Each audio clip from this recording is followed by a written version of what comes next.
Dalam khasanah subculture musik alternatif rock 90-an, The Smashing Pumpkins dianggap sebagai salah satu inovator paling berpengaruh bagi generasi X lantaran sound yang mereka racik terdengar memberontak dari musik arus utama yang saat itu disodorkan oleh MTV sebagai epicentrum tren dunia.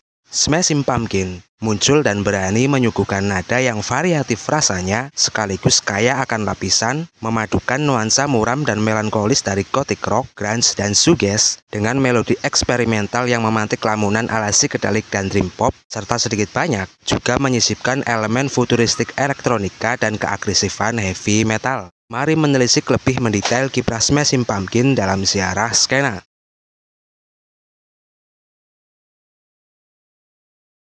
The Smashing Pumpkins terbentuk di Chicago pada tahun 1988. Dengan keterbatasan line-up, Smashing Pumpkins mengawali kiprahnya sebagai band berformat duo dengan Billy Corgan sebagai pemain bass dan James Iha sebagai gitaris. Lalu saat menonton sebuah gigs band lokal di Chicago, Billy Corgan bertemu dengan D'Arcy Wretzky. Ketika mengetahui D'Arcy adalah seorang bassis, Corgan mengajaknya untuk bergabung dengan Smashing Pumpkins. Tanpa adanya drummer dan mengandalkan drum machine, Smashing Pumpkins menghelat gigs di sebuah klub malam bernama Avalon. Penampilan mereka berhasil mengesankan Joe Shinahan, pemilik gedung konser yang cukup tersohor di Chicago bernama Metro Cabaret, di mana banyak band beken seperti Sonic Youth, Ramones hingga Metallica pernah manggung di sana. Joe berkenan menawari Smashing Pumpkins slot untuk tampil di Metro Cabaret, asalkan mereka segera menggenapkan line up dengan menambah seorang drummer. Karenanya, melalui perantara seorang kawan, Billy Corgan diperkenalkan dengan seorang drummer jazz bernama Jimmy Chamberlin. Dengan formasi yang sudah komplit dan solid, Smashing Pumpkins lantas menggebrak panggung perdana sebagai satu kesatuan band di Metro Cabaret. Semenjak setelah itu, Smashing Pumpkins terus bergerak menjangkau lebih banyak penggemar, dimulai dengan menyumbang satu lagu untuk album kompilasi band skena Chicago bertajuk Like Into Dark tahun 1989. Setahun berselang, Smashing Pumpkins merilis debut single berjudul I Am One melalui label Chicago Limited Potential. Single yang hanya dicetak sebanyak 1.500 keping ini, setelah dirilis, seketika langsung terjual habis. Seolah enggan melewatkan momentum, pada akhir tahun 1990, Smashing Pumpkins merilis single kedua bertajuk Tristesta lewat label Sub Pop. Sub Pop merilis Tristesta sebagai single of the month dan rilisan ini makin mendongkrak popularitas Smashing Pumpkins. Larisnya rilisan Tristesta tak terelakkan memicu tawar-menawar intens dari sekian label rekaman. Smashing Pumpkins kemudian memilih untuk berjabat tangan dengan Caroline Records.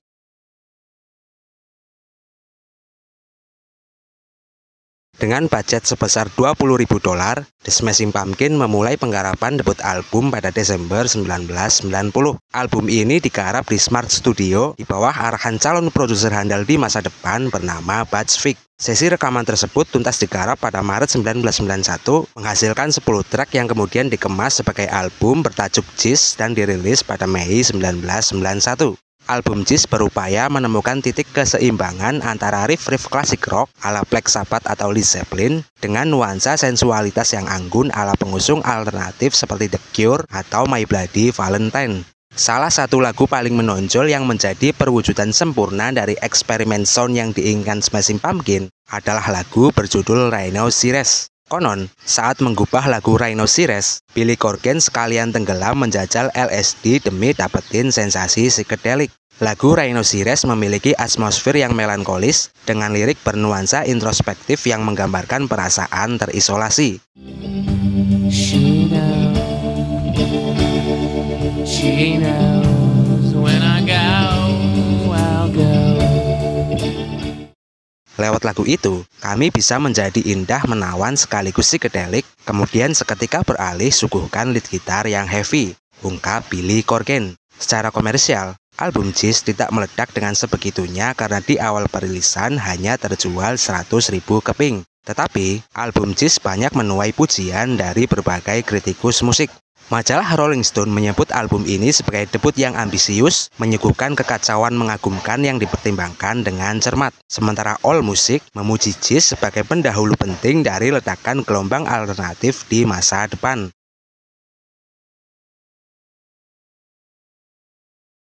2 tahun berselang seusai Jizz, Smashing Pumpkins mulai menggarap album keduanya yang bertajuk Siamese Dream. Sesi rekaman yang berlangsung selama 4 bulan ini diwarnai dengan dinamika konflik internal yang nyaris membubarkan Smashing Pumpkin. Billy Corgan saat itu berada di titik terendah dalam hidup, di mana ia berjuang mengatasi depresi berat, rasa tidak percaya diri, dan gangguan obsesif-kompulsif. Tekanan dari label rekaman untuk menghasilkan album yang sukses secara komersial juga makin menambah beban emosionalnya. Selain itu, selama proses rekaman, Corgan bertindak terlalu dominan dalam proses kreatif, memutuskan untuk menggarap bagian gitar dan bass seorang diri. Tindakan ini memicu ketegangan dari personil lain yang merasa dilangkahi oleh Billy Corgan. Di sisi lain, Jimmy Chamberlin yang mulai bergumul dengan kecanduan, ia menjadi sering menghilang tanpa kabar dan makin menambah runyam proses rekaman. Namun, dari kekacauan inilah justru terlahir sebuah mahakarya. Siamese Dream setelah dirilis, memulai debut di peringkat 10 di Billboard 200 hingga berujung disertifikasi 4 kali platinum oleh Asosiasi Industri Rekaman Amerika. Dengan total penjualan mencapai lebih dari 6 juta kopi di seluruh dunia, album Siamese Dream melambungkan Smashing Pumpkin menuju kesuksesan mainstream dan mengukuhkan mereka sebagai band penting dalam kancah alternatif. Terdapat sederet lagu yang menonjol dari album ini, satu di antaranya berjudul Today.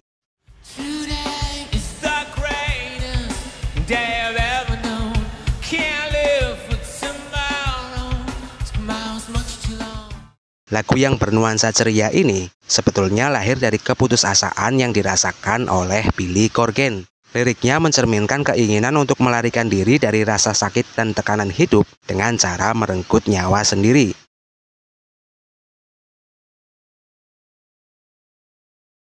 Pada tahun 1995, Smashing Pumpkin merilis album ketiga mereka, Melancholy and the Infinite Sadness. Album ini adalah karya yang sangat ambisius, berisi 2 disc dengan total 28 lagu. Dalam wawancaranya, Billy Corgan mengatakan bahwa album ini adalah perjalanan emosional yang mencerminkan semua warna kehidupan, dari kebahagiaan hingga kesedihan paling dalam. The Smashing Pumpkin mengeksplorasi berbagai genre, mulai dari rock alternatif, elektronik, hingga balada orkestra.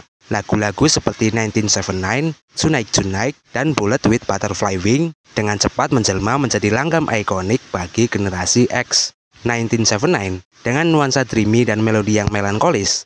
Lagu ini adalah refleksi masa remaja Billy Corgan yang penuh dengan kebebasan dan membuncahnya gejolak penasaran.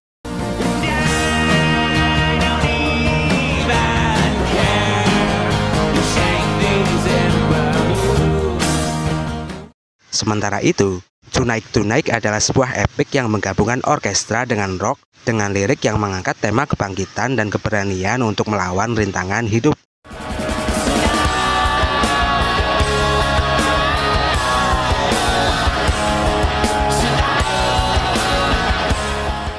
Secara kritis, Melancholy dianggap sebagai mahakarya yang diklaim sebagai The Wall versi generasi 90-an, mengacu pada album legendaris milik Pink Floyd. Tidak hanya itu, Melancholy juga meraih berbagai penghargaan, termasuk Grammy untuk lagu Bullet with Butterfly Wings. Dengan penjualan lebih dari 10 juta kopi di seluruh dunia, album ini menjadi tonggak penting yang menandai puncak kejayaan Smashing Pumpkin.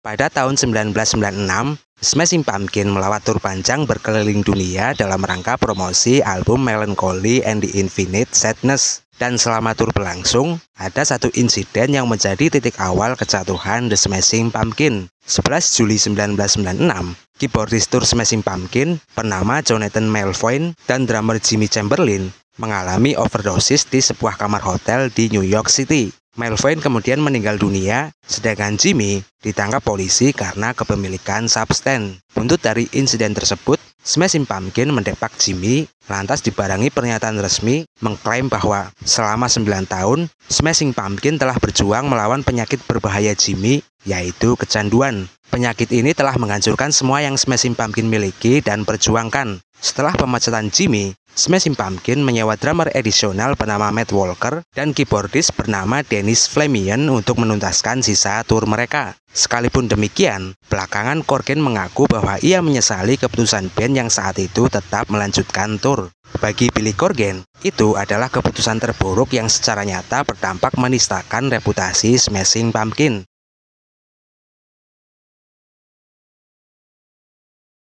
Tahun-tahun setelah itu, dengan nyala yang nyaris meredup, Smashing Pumpkins masih merilis 2 album berikutnya bertajuk Adore pada tahun 1998 dan Machina The Machine of God tahun 2000. Namun, kedua album tersebut tidak mampu mengulangi kesuksesan mereka sebelumnya. Selain itu, pasca pemecatan Jimmy, György yang merasa lelah dengan dinamika internal band yang penuh dengan konflik, ia kemudian memutuskan cabut dari Smashing Pumpkins di sela-sela penggarapan album Machina The Machine of God. Dan kehilangan 2 personil penting yang berjuang bersama dari awal karir merupakan pukulan telak yang bikin Smashing Pumpkins makin lesu, makin kehilangan gairah untuk bermusik. Sekalipun beberapa kali mengupayakan untuk mempertahankan band dengan sederet personil baru yang direkrut, pada akhirnya, saat zaman membuka milenium 2000, Billy Corgan mengumumkan ke publik bahwa The Smashing Pumpkins resmi dibubarkan.